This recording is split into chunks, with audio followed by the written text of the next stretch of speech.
السمیع العلیم من الشیطان اللعین الرجیم بسم اللہ الرحمن الرحیم رب اشرح لی صدری ویسر لی امری واحلل عقدۃ من لسانی یفقہوا قولی۔ السلام علیکم ناظرین کرام، قائم ٹی وی کے پروگرام قرآن، اہل بیت اور سائنس کے ساتھ میں آپ کی خدمت میں حاضر ہوں، محمد علی سید۔ میں کچھ ایسی باتیں کرتا ہوں پروگراموں میں کہ کبھی کبھی دلوں کو شاید ٹچ کرتی ہوں، اور ممکن ہے کچھ لوگ اسے پسند کرتے ہیں، کچھ نہ کرتے ہوں پسند، لیکن میں وہ باتیں کرتا ہوں جو کسی فورم سے بیان نہیں کی جاتی ہیں۔ اور ہمارے پاس اب چونکہ قائم ٹی وی کا ایک فورم موجود ہے، تو ہم تمام تر دلائل اور اسناد کے ساتھ قرآن، اہل بیت اور سائنس کے موضوع کے اوپر ہم باتیں کرتے ہیں۔ یہ باتیں آپ کو کسی دوسرے چینل سے یا کسی اور فورم سے نہیں سننے کو ملے گی۔ ہمارے گزشتہ پروگرام، یعنی یہ کنٹینیوٹی ہے جو اس سے پہلے پروگرام نہ شروع ہوا، اس میں ہم نے یہی بات کی تھی کہ زمین پر چل پھر کر تو دیکھو، سورہ عنکبوت کی آیت نمبر 20 اور 19۔ تو اس میں عرض کیا تھا آپ سے کہ چارلس ڈارون نے دنیا بھر کے بر اعظموں میں 5 سال گزارے اور وہاں جا کے تحقیقات کی، وہاں کے فوسلز کو دیکھا، وہاں کے لیونگ جو برڈز تھے، درخت تھے، بڑی بوٹیاں تھیں، ان کو دیکھا، اور ان کے جو فوسل زمین کے اندر تھے ان کو دیکھا، اور اس طرح سے تمام بر اعظموں میں گیا، اور اس نے مخلوقات پر غور کیا کہ ان کا آغاز کس طرح سے ہوا، کیسے یہ بڑھے، کون سا یہ پھل کھاتے تھے، کیسی ان کی شکل و صورت تھی۔ تو یہ سب چارلس ڈارون نے 5 سال سفر کیا، اور بر اعظموں میں اس کے بعد اس نے انگلینڈ واپس آ کر ایک کتاب لکھی، اس کا نام تھا نیچرل سلیکشن آف اسپیشیز۔ تو نیچرل سلیکشن آف اسپیشیز سے اس نے یہ تاثر دیا کہ جیسے مطلب مخلوقات میں یہ صلاحیت ہے کہ وہ جب چاہیں جیسی ہو جائیں، تو لیکن ہمارا نظریہ ظاہر ہے ایسا نہیں ہے، اور نہ اس نے کھل کے یہ کہا۔ ہمارا نظریہ اور ہمارا ایمان یہ ہے کہ مخلوقات میں کچھ بھی طاقت نہیں ہے، لا حول ولا قوت الا باللہ، اللہ کی قوت اور طاقت کے سوا کسی کے پاس کچھ نہیں ہے۔ اب یہی آیت آپ دیکھ لیں، ہم اس آیت کو پڑھتے ہیں اور اب حیران ہوتا ہوں میں کہ اس آیت، اس جلیل القدر آیت کو ہم کس جگہ استعمال کرتے ہیں۔ مثلا ہمیں کوئی ناگوار چیز نظر آتی ہے تو ہم کہتے ہیں لا حول ولا قوت الا باللہ، یعنی آپ دیکھیں کتنی عظیم الشان آیت، اور اس کو کہاں استعمال کر رہے ہیں؟ جب آپ نماز کے رکوع اور سجود میں ہوتے ہیں، قیام میں ہوتے ہیں، تو جب دوسرے سجدے کے بعد آپ کھڑے ہوتے ہیں تو آپ کہتے ہیں بے حول اللہ و قوت ہی و قوت، یعنی میں اللہ ہی کی دی ہوئی طاقت اور قوت سے اٹھتا بیٹھتا ہوں، چلتا ہوں۔ تو چیزوں کو سمجھ کے آگے بڑھیں، بغیر سمجھے روایتی انداز سے چیزوں کو نہ دیکھیں۔ اب سائنس کا دور ہے، اور جب آپ ان چیزوں کو غور سے دیکھیں گے تو آپ کو خدا کی نشانیاں نظر آئیں گی، خدا کا شکر ادا کرنے کے لیے آپ کا دل چاہے گا اندر سے، کسی کے کہنے سے نہیں، آپ خود سجدے میں گر جائیں گے۔ تو ہم اپنے موضوع کی طرف آتے ہیں کہ اس کو جو چارلس ڈارون نے کتاب لکھی، اس کو فطری انتخاب کا طریقہ، نظریہ کہا جاتا ہے، یعنی نیچرل سلیکشن آف اسپیشیز۔ تو یہ نظریہ چارلس ڈارون سے 1000 سال پہلے بھی دنیا میں موجود تھا۔ اس کا ثبوت یہ ہے کہ امام جعفر صادق علیہ السلام کے ایک شاگرد تھے، مفضل ابن عمر۔ آپ کے اصحاب میں تو بہت لوگ شامل تھے، ظاہر بڑے بڑے لوگ تھے، اور مفضل ابن عمر جو تھے یہ امام جعفر صادق علیہ السلام کے زمانے میں نوجوان تھے، اور امام موسیٰ کاظم علیہ السلام کے زمانے میں ان کی عمر کافی ہو گئی تھی۔ تو انہوں نے 2 اماموں کا زمانہ دیکھا، اور دونوں اماموں کے یہ وکیل بھی رہے۔ تو مفضل ابن عمر جو تھے وہ ذرا دوسرے لوگوں سے مختلف طرح کے تھے، وہ کب، کیوں، کیسے، اس طرح کے سوالات بہت کرتے تھے، اور امام ان کے خود دماغ میں یہ باتیں آتی تھی تو پھر اس کے لیے امام علیہ السلام سے رجوع کرتے تھے، اور امام اس کے جواب دیتے تھے۔ تو ایک کتاب ہے، ایک حدیث ہے توحید مفضل کے نام سے، حدیث مفضل بھی کہتے ہیں اس کو، اور وہ حدیث مفضل جو ہے اس کی سائنسی تشریح کرنے کا یعنی یہ توفیق ہمیں حاصل ہوئی، اور وہ ہے بازار میں، جو صاحبان چاہیں اس کو دیکھ سکتے ہیں۔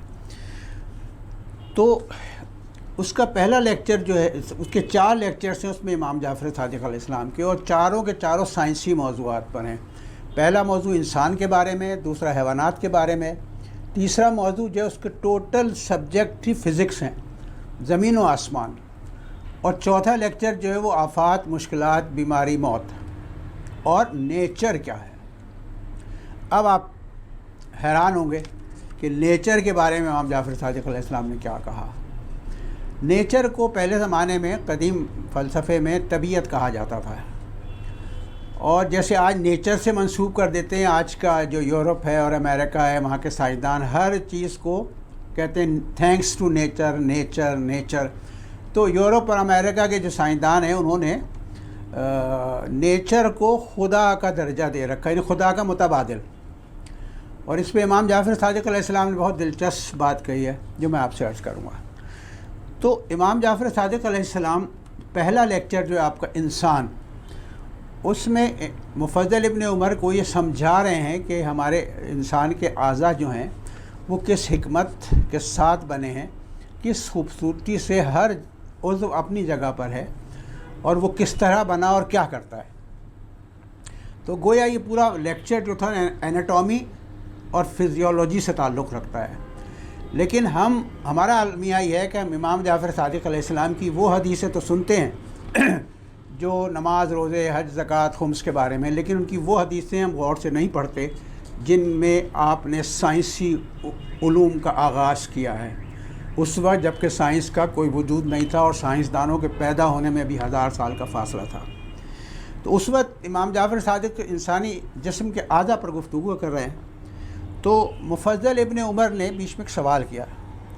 اچھا، یہ جو پوری حدیث ہے یہ مفضل ابن عمر سے امام جعفر صادق علیہ السلام نے کہا تھا کہ میرے پاس آؤ تو کاغذ قلم لے کے آنا، اور جو میں کہتا رہوں اس کو لکھتے رہنا، اور یہ پوری کتاب آپ مفضل ابن عمر نے آپ کے سامنے لکھی۔ تو مفضل ابن عمر نے پوچھا کہ آقا، کچھ لوگ یہ کہتے ہیں کہ طبیعت مخلوقات کے اعضاء کو ویسا بنا دیتی ہے جیسا کہ ان کی ضرورت ہوتی ہے۔ اب آپ نے دیکھیں، آپ غور کیجئے اس کے اوپر جملے، طبیعت مخلوقات کے اعضاء کو ویسا بنا دیتی ہے جیسا کہ ان کی ضرورت ہوتی ہے۔ یہی بات تو چارلس ڈارون نے اس کے مشاہداتی ثبوت پیش کیے، لیکن ہم یہ نہیں جانتے کہ اس کا جواب امام جعفر صادق علیہ السلام نے کیا دیا۔ تو جب مفضل نے کہا کہ کچھ لوگ یہ کہتے ہیں، تو اس وقت بھی خدا کو نہ ماننے والے بہت لوگ موجود تھے جو کہتے تھے کائنات ایسے ہی پیدا ہو گئی ہے، ہم انسان ایسے ہی پیدا ہو گئے، جانور ایسے ہی پیدا ہو گئے، کوئی پیدا کرنے والا نہیں ہے۔ تو وہ کسی خالق کو ماننے کو تیار نہیں تھے۔ تو جب مفضل ابن عمر نے یہ کہا کہ کچھ لوگ یہ کہتے ہیں کہ طبیعت یعنی نیچر مخلوقات کے اعضاء کو ویسا بنا دیتی ہے جیسا کہ ان کی ضرورت ہوتی ہے، تو امام جعفر صادق علیہ السلام نے کہا کہ ان سے پوچھو کہ وہ طبیعت جس کو کہہ رہے ہیں کیا وہ عقل، ارادہ اور قوت رکھتی ہے؟ علم، ارادہ اور قوت رکھتی ہے؟ اگر وہ کہتے ہیں کہ نیچر جو ہے وہ عقل، ارادہ اور قدرت رکھتی ہے، تو پھر انہیں خدا کو ماننے سے کیا چیز روک رہی ہے؟ وہ اس کو طبیعت کہہ رہے ہیں یا نیچر کہہ رہے ہیں کہ نیچر نے پیدا کیا، ہم اس کو اللہ کہہ رہے ہیں، خدا کہہ رہے ہیں، پروردگار کہہ رہے ہیں، رب کہہ رہے ہیں کہ اللہ تعالیٰ نے اس کائنات کو پیدا کیا اور اس میں جتنی چیزیں مخلوقات ہیں ان کو پیدا کیا۔ پھر امام نے کہا کہ پہلے تو وہ یہ کہہ رہے تھے کہ یہ پوری کائنات خود بخود پیدا ہو گئی ہے، تو غنیمت ہے کہ وہ اس حد تک تو پہنچے کہ انہوں نے یہ ایک خالق کے وجود کو مان لیا، یعنی انہوں نے کہا کہ نیچر جو ہے طبیعت وہ مخلوقات کے اعضاء میں تبدیلی پیدا کرتی ہے۔ خیر، تو امام نے کہا کہ یہ جو نیچر ہے یعنی طبیعت، یہ دراصل خداوند تعالیٰ کی پیدا کی ہوئی مخلوق ہے۔ اب آج کی زبان میں اگر آپ کہیں نوجوانوں کے لیے، تو میں اپنی زبان میں یہ کہہ رہا ہوں کہ نیچر خداوند تعالیٰ کا بنایا ہوا ایک سافٹ ویئر ہے جو اس پوری کائنات کو کنٹرول کرتا ہے۔ کوئی ایلیمنٹ اس کی حکم کے بغیر آگے نہیں بڑھ سکتا، کوئی کام، کوئی درخت، کوئی بیج زمین سے اگ نہیں سکتا جب تک نیچر نہ چاہے، کیونکہ نیچر خداوند تعالیٰ کی پیدا کی ہوئی مخلوق ہے، ایک سافٹ ویئر ہے جو پوری کائنات کو آپریٹ کر رہا ہے۔ تو اس میں مفضل ابن عمر نے کہا، اب اس کو غور سے سنیے اور ذرا توجہ سے سنیے گا۔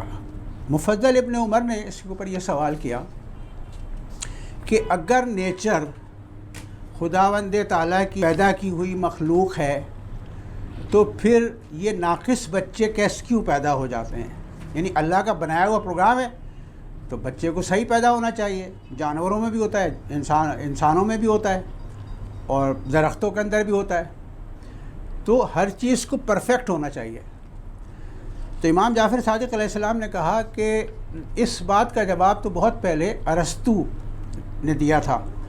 اس نے کہا تھا کہ خرابی نظام میں نہیں ہوتی، اس میں مداخلت سے پیدا ہوتی ہے۔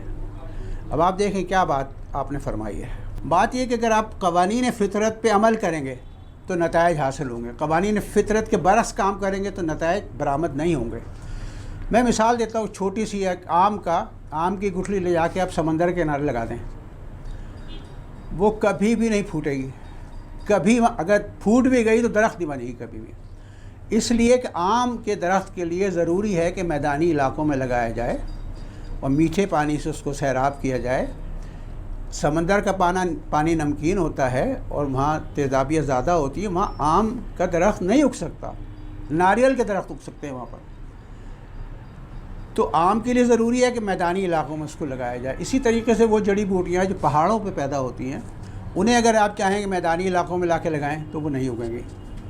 تو یہ قوانین فطرت پہ جب آپ عمل کریں گے تو قوانین فطرت آپ کو فائدہ دیں گے، اگر ان پہ عمل نہیں کریں گے تو وہ آپ کو فائدہ نہیں دیں گے۔ تو ہم سائنس پڑھ کر، سائنس کے اساتذہ، ٹیچر سب نیچر کی بات کرتے ہیں، اس میں یہ باریکی بتانا ضروری ہے طالب علموں کو کہ نیچر کیا چیز ہے۔ اس چیز کو سمجھنا جو ہے نا وہ بہت ضروری ہے۔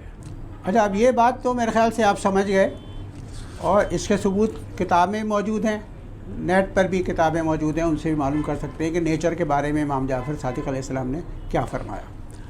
اچھا، اور وہ نظریہ جو چارلس ڈارون نے پیش کیا، نیچرل سلیکشن آف اسپیشیز، وہ نظریہ مشہور ہے چارلس ڈارون کے نام سے، لیکن چارلس ڈارون کے پیدا ہونے سے 1000 سال پہلے بھی دنیا موجود تھا، اور اس کا ثبوت امام جعفر صادق علیہ السلام سے مفضل ابن عمر کا سوال کرنا کہ طبیعت یا نیچر کیا چیز ہے، اور اس کا جواب آپ نے سنا۔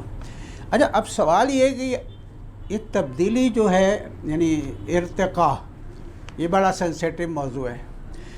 عام طور پہ اس کے خلاف بولا جاتا ہے کہ ارتقاء کے خلاف باتیں کی جاتی تھی، خصوصاً آج سے 20-25 سال پہلے بڑے بڑے علماء نظریہ ارتقاء کے خلاف تھے، لیکن اب کچھ لوگ باتوں کو سمجھنے لگے ہیں۔ تو ماحول غذا کے مطابق اعضاء میں تبدیلی، اس کا میں ایک مثال پیش کروں گا۔ آپ نے دیکھا ہوگا کہ وہ ایک چھوٹی سی بھمبیری ہوتی ہے جس سے وہ ہیلی کاپٹر کی طرح اڑتی ہے، تو اس کی مثال بہت دلچسپ ہے۔ بھمبیری پانی میں انڈے دیتی ہے، یہ انڈا چند دنوں بعد کچھ اور شکل اختیار کر کے خود کو ایک سخت خول میں محفوظ کر لیتا ہے، پانی کے اندر ہی سے ننھے منھے جانداروں کو پکڑ کر کھاتا رہتا ہے۔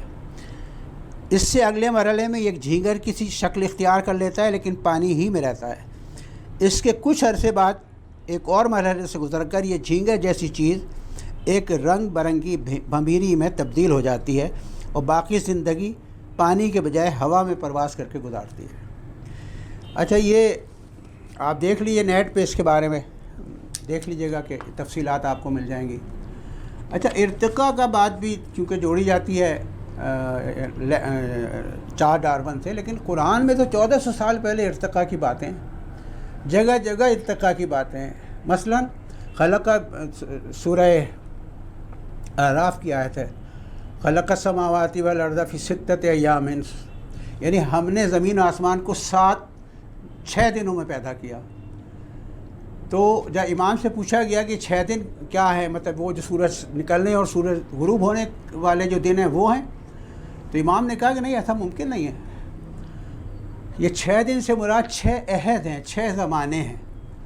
ان 6 زمانوں سے گزر کر کائنات اس شکل میں آئی ہے جس میں آج ہم اسے دیکھ رہے ہیں۔ اچھا، یہ روایت امام جعفر صادق علیہ السلام سے تو واضح طور پر ہے، لیکن ہم اس پہ ایک پورا پروگرام کریں گے کہ 6 دن کیا ہیں۔